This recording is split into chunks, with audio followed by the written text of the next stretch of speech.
సప్పుడు భారత్ మాతా కీ భారత్ మాతా కీ నరేంద్ర మోడీ గారి నాయకత్వం. అందరికీ రెండు చేతులు ఉన్నాయని భావిస్తా ఉన్నా. దయచేసి జర సెల్ ఫోన్లు కొద్దిసేపు జేబులలో పెట్టి గట్టిగా రావాలి సప్పుడు. కమలం గుర్తుకే కమలం గుర్తుకే నరేంద్ర మోడీ గారి నాయకత్వం.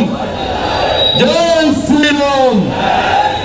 భారత్ మాతా కీ భారత్ మాతా కీ కమలం గుర్తుకే.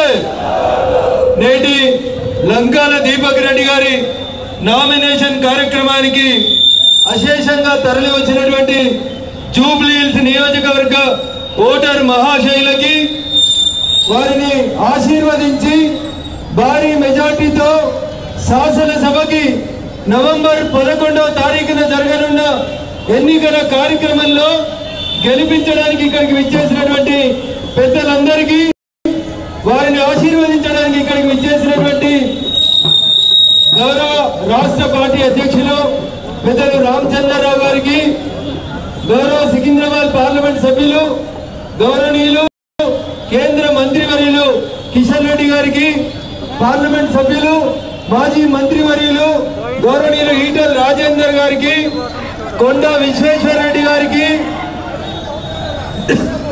శాసన మండలిలో ఫ్లోర్ లీడర్ గౌరవనీయులు ఏవిఎన్ రెడ్డి గారికి, శాసన మండలి సభ్యులు మల్కా కొమరయ్య గారు, అంజిరెడ్డి గారు, శాసనసభలో డిప్యూటీ ఫ్లోర్ లీడర్ గౌరవనీయులు పాయన శంకర్ గారికి, వేదిక మీద ఉన్నటువంటి మాజీ మంత్రులు, భారతీయ జనతా పార్టీ పదాధికారులు, వేదిక ముందున్నటువంటి జూబ్లీ హిల్స్ నియోజకవర్గ ఓటర్ మహాశైలు, ప్రింట్ ఎలక్ట్రానిక్ మీడియా మిత్రులందరికీ కూడా పేరు పేరున నమస్సుమాంజలు, శుభాకాంక్షలు, అభినందనలు కూడా.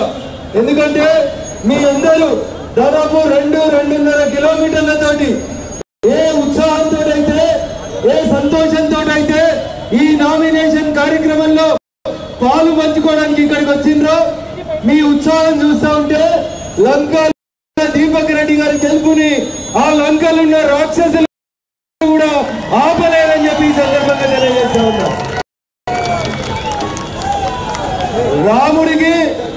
రావణుడికి జరిగిన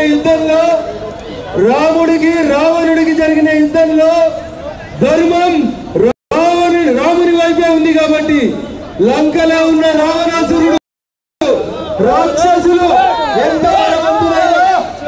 జయం ధర్మం వైపే నిలబడింది. ధర్మం రేపు కాషాయం కండువా వైపే నిలబడుతుంది, నరేంద్ర మోడీ గారి వైపే నిలబడతా ఉంది. లంకాల దీపక్ రెడ్డి గారి గెలుపు ఈ రోజు నామినేషన్ ర్యాలీతో మనం చాలా స్పష్టంగా చూడొచ్చు. మీకు డౌట్ ఉండొచ్చు, అన్న ఎందుకు వేయాలి, రాష్ట్రంలో బీజేపీ అధికారం లేదు కదా అనే ఎవరికైనా డౌట్ ఉంటే మనకు దయచేసి కార్యకర్త బంధువులందరూ కూడా రేపటి నుంచి మౌత్ టు మౌత్ చేయాల్సిన క్యాంపెయిన్ ఏంటంటే, 10 ఏళ్ల టిఆర్ఎస్ పాలనలో దివంగత ఎమ్మెల్యే గారిని చూసినాం. 10 ఏళ్ల టిఆర్ఎస్ పాలనలో ఒక్క బస్తీలో ఒక్క డబుల్ బెడ్రూమ్ రాలేదు.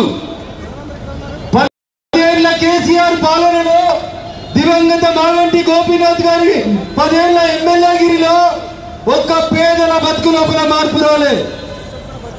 ఏమొచ్చింది, సొంత పార్టీల మీద కేసులు పెట్టిండనే పేరు తప్ప ఇంకొకటి టిఆర్ఎస్ వాళ్ళు చేయలేదు. ఒకటి ఆలోచించాలి ఇవాళ జూబ్లీ హిల్స్ ప్రజలు, టిఆర్ఎస్ గల్లీలో లేదు, టిఆర్ఎస్ ఢిల్లీలో లేదు. టిఆర్ఎస్ మొన్నటి ఎన్నికలలో 39 సీట్లు గెలిస్తే ఎవరు 7 ఉన్నారో తెలియదు, ఎవరు ఏ పార్టీలు ఉన్నారో తెలియదు. పొద్దుగా గోకండువా స్పీకర్ నోటీస్ ఇస్తే ఒక జవాబు, కాన్స్టిట్యున్సీకి పోతే ఇంకొక జవాబు. 39లో 10-12 మంది పోయిండ్రు. 39 గెలిచినాక కంటోన్మెంట్ లో ఒక బై ఎలక్షన్ వస్తే ఆ సీటు కూడా వాళ్ళే ఓడిపోయిండ్రు. ఏదో ప్రభుత్వం ఉంది, కంటోన్మెంట్ గెలిస్తేదో మారుతుందని ఒక అవకాశం కాంగ్రెస్ కి ఇచ్చిండ్రు. 22 నెలల కాంగ్రెస్ పాలనలో జూబ్లీ హిల్స్ లో లేదా రాయమత్ నగర్ లో బోరబండలో లేకపోతే షేక్పేటలో ఒక్క ఇందిరా మిల్లు వచ్చిందేమో ఓటేసే కంటే ముందు మా అక్క చెల్లెళ్ళు ఒకసారి ఆలోచించుకోవాలి. వచ్చిందా వకీళ్ళను 2,500 పింఛన్ 4,000 పెరుగుతుంది అన్నారు. పెరిగిందావా మీ పింఛన్? మళ్ళీ ఒకసారి చెయ్యి కేస్తే అది భస్మాసురాస్త్రం మొండి చెయ్యి మిమ్మల్ని గారు చేస్తుంది. కాబట్టి దయచేసి ఒకసారి ఓటేసే కంటే ముందు ఆలోచించాలి. 22 నెలల కాంగ్రెస్ పాలనలో ఇచ్చిన ప్రతి హామీకి ప్రజలను మోసగించి ప్రజలను నష్టపరిచి ఇబ్బందులు పెట్టింది తప్ప కాంగ్రెస్ ఏ రోజు ప్రజల సంక్షేమం కోసం పనిచేయలేదు. బీసీ బిల్లునే ముచ్చడేపీరు. బీసీ మంత్రి మొన్ననే మాట్లాడిరు, వాళ్ళ కుటుంబ సభ్యులు ఏం మాట్లాడారో మీరు చూసిరు.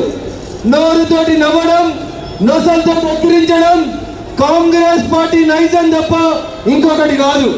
అందుకని దయచేసి 10 ఏళ్ల టిఆర్ఎస్ పాలన 22 నెలల కాంగ్రెస్ పాలన చూసినాక ఈ సీటు భారతీయ జనతా పార్టీని గెలిపిస్తే ఒక్కరున్నా, ఇద్దరమున్నా, ముగ్గురమున్నా, రేపు 10 మంది అయినా ప్రజల పక్షాన నిలబడే పార్టీ భారతీయ జనతా పార్టీ తప్ప ఇంకొకరు కాదు. కాబట్టి దయచేసి ఈ నవంబర్ 11న జరిగే ఎన్నికల్లో లంకాల దీపక్ రెడ్డి గారిని కమలం గుర్తు మీద ఓటేసి గెలిపించాలని మీ అందరినీ కూడా సవినయంగా వేడుకుంటూ అవకాశం ఇచ్చినటువంటి వేదికకు కృతజ్ఞతలు తెలియజేస్తూ సెలవు తీసుకుంటా ఉన్నాను.